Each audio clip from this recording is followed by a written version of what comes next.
विनोद wine shop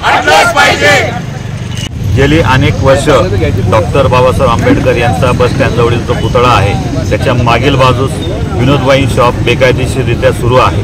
हे wine shop तिथून हटावे म्हणून असंख्य आंबेडकर समाजाच्या कार्यकर्त्यांनी, पुढाऱ्यांनी, नेत्यांनी त्या बाबतीत आंदोलनं केली, तीव्र निषेध केली, निवेदनं दिली, परंतु अद्याप ते तिथून विनोद वाईन शॉप हटले नाही। तर त्याचमुळे आज यापूर्वी आम्ही विनोद वाईन शॉपचं बोर्ड वगैरे ते फोडण्याचा प्रयत्न केला।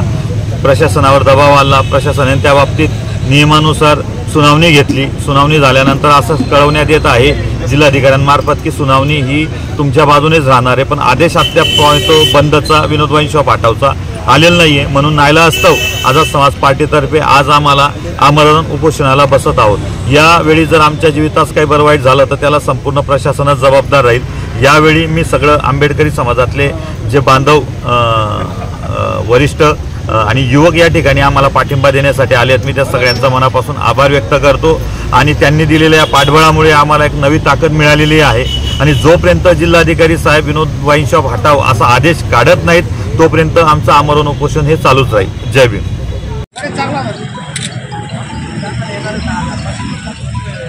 बहुजन समाज पार्टी की तरफ से आज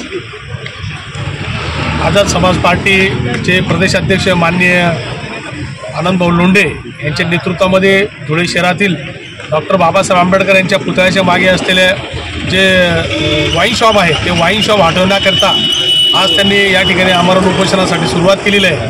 त्या आमरण उपोषणाकरिता बहुजन समाज पार्टी धुळे जिल्हा शाखेच्या वतीने आम्ही सर्व त्यांच्या टीमला आम्ही या ठिकाणी सर्व आमच्या सहकाऱ्यांच्या सोबत या ठिकाणी पाठिंबा देण्याकरिता आलेलो आहोत।